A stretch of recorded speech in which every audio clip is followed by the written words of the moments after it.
السلام علیکم ورحمۃ اللہ تعالی وبرکاتہ۔ امید ہے کہ میرے پیارے آپ حضرات خیریت سے ہوں گے۔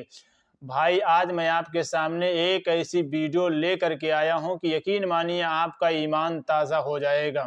ہاں میرے بھائی سید ہاشمی میاں صاحب قبلہ نے اپنے بیان کے ذریعے ایک مولانا کی بڑی اہم بات بتائی۔ میرے بھائی آپ اسے سنیے گا۔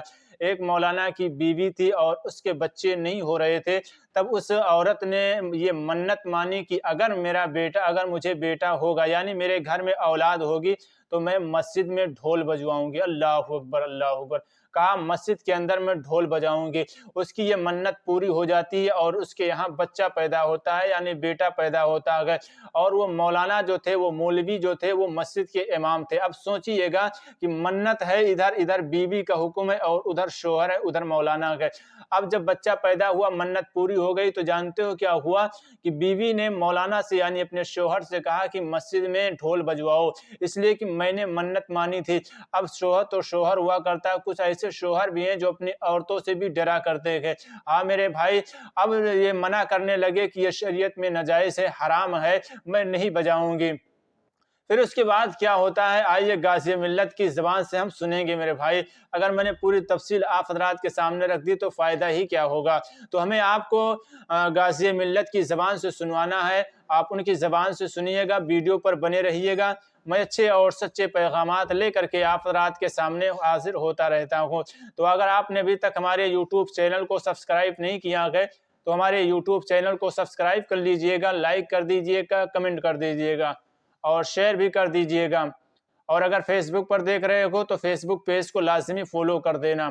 آئیے دیر نہ کرتے ہوئے غازی ملت کی وہ ویڈیو آپ حضرات کے سامنے رکھتا ہوں، دیکھیں اور کمنٹ میں اپنی رائے ضرور بتائیں کہ یہ ویڈیو آپ کو کیسی لگی۔ اور آخر میں ان کے چار بیٹی پیدا ہوئی، بیٹا نہیں ہوا۔ کر کے جانا، ایمان تازہ ہو جائے گا۔ تو بیوی نے حمل کے بعد کہا، اے اللہ، اگر میرے گھر میں بیٹا پیدا ہو گیا تو مسجد میں ڈھول بجواؤں۔ اللہ کی شان دیکھو، بیٹا پیدا ہو گیا۔ بڑا بے نیاز ہے، تمہاری منت غلط ہو مگر وہ تو کرم والا ہے، مہربان۔ اب جب بیٹا پیدا ہو گیا تو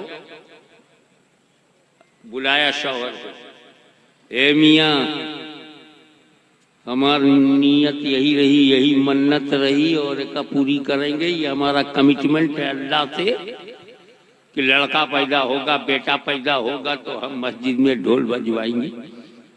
مفتی صاحب بولے، ابھی میں 40 دن جماعت سے لوٹا ہوں، مسجد میں ڈھول؟ ارے ڈھول بجانا حرام ہے، اللہ کے گھر میں کیسے بجاؤں گا؟ کہے مولوی، تو چاہے جس جماعت کا امیر ہو، تجھے ڈھول بجانا ہوگا۔ اگر میرا بچے کو کچھ گڑبڑ ہو گیا نا، تیری گردن دبا دوں گی، اور نہیں بجائے گا تو جا مسجد میں رہ، ادھر آنا مت، وضو کا پانی پی پی کے رہ۔ تریا ہٹ، وہ کہا بھیا غنیمت ہے، یہ عجیب عورت ڈھول بجوا رہی ہے، کم سے کم اس سے تو بہتر ہے جو 14 سال کے لیے بنواس نہیں کرا رہی ہے۔ گھبرائے ہوئے آئے، ڈھول مسجد میں، میری امامت کا کیا ہوگا؟ سہارنپور کو کیا جواب دوں گا؟ مرکز سے پیمنٹ رک گیا تو گھبراہٹ بڑھ گئی۔ اب جمعے کا دن ہے، امام صاحب گردن میں ڈھول لٹکائے مسجد میں داخل ہوئے۔ نمازیوں نے دیکھا یہ کیا روپ ہے، مولانا گلے میں ڈھول، بیوی کا خوف۔ سنی ہوتا تو بیوی سے زیادہ اللہ سے ڈرتا، اللہ سے زیادہ بیوی سے ڈرتا. گلے میں ڈھول لٹکی ہوئی ہے, پبلک دیکھ رہی, سب حیرت میں. ممبر پر کھڑا ہو گیا, چالاکی دیکھو, بولے آج میں تم کو صرف زبانی فتویٰ نہیں دوں گا, پریکٹیکل فتویٰ. سبحان اللہ. باغی نے پوچھا پریکٹیکل فتویٰ کیسا؟ کہا دیکھو یہ ڈھول ہے گلے میں, یہ ڈھول ہے, ادھر سے بجاؤ تو حرام, ادھر سے بجاؤ تو حرام, دونوں کو ساتھ ساتھ بجاؤ تو حرام. ڈھول بج گئی, منت اتر گئی. گلے سے اتار کے کہا یہ شیطان کا ڈبہ ہے, اسے توڑ دو. سارے نمازی خوش ہوئے کہ آج پریکٹیکل فتویٰ لیا. تو امید ہے میرے سامعین آپ نے ویڈیو کو مکمل دیکھ لیا ہوگا اور خود سمجھ گئے ہوں گے کہ غازی ملت سید حاتمی میاں صاحب قبلہ نے کیا بیان کیا اور کیا بتایا. میرے بھائی آئیے میں آپ کے سامنے کچھ بات ایسی رکھوں جس سے آپ کے ایمان میں تازگی پیدا ہو. اور یہ رمضان المبارک کا مہینہ چل رہا ہے, بڑی برکتوں کا مہینہ انشاءاللہ آج سے شروع ہوگا. ہاں میرے بھائی, بڑی برکتوں کا مہینہ ہے. اللہ تبارک و تعالیٰ اس ماہ رمضان میں, رمضان المبارک میں اپنی رحمتوں کا نزول فرماتا ہے. جب بندہ بھوکا رہتا ہے, بندہ پیاسا رہتا ہے, تو اللہ تبارک و تعالیٰ اس کی زبان سے, اس کے منہ سے نکلنے والی دعاؤں کو اللہ تبارک و تعالیٰ قبول فرماتا ہے. تو ماہ رمضان المبارک میں جب بھی آپ افطار کے لیے بیٹھیں, یعنی روزہ کھولنے کے لیے بیٹھیں, تو اللہ تبارک و تعالیٰ سے گڑ گڑا کر دعائیں کریں. میرے بھائی رمضان المبارک کے مہینے میں, دنوں میں کچھ لمحات ایسے ہوا کرتے ہیں, کچھ وقت ایسے ہوا کرتے ہیں جس میں اللہ تبارک و تعالیٰ روزے دار کے دعاؤں کو قبول فرماتا ہے. جس میں سے ایک یہ ہے کہ جب بندہ روزے کے لیے, افطار کے لیے یعنی روزہ کھولنے کے لیے بیٹھے, تو اگر اس وقت اگر بندہ کوئی جائز دعا کرتا ہے تو اللہ تبارک و تعالیٰ اس کی ہر جائز تمناؤں کو پوری فرماتا ہے, اس کی دعا کو قبول فرماتا ہے. تو میرے سامعین, آپ جب بھی افطار کے لیے بیٹھے تو آپ جو ہے اللہ تبارک و تعالیٰ سے اپنی بخشش کے لیے, روزی کے لیے, اولاد کے لیے دعائیں کریں.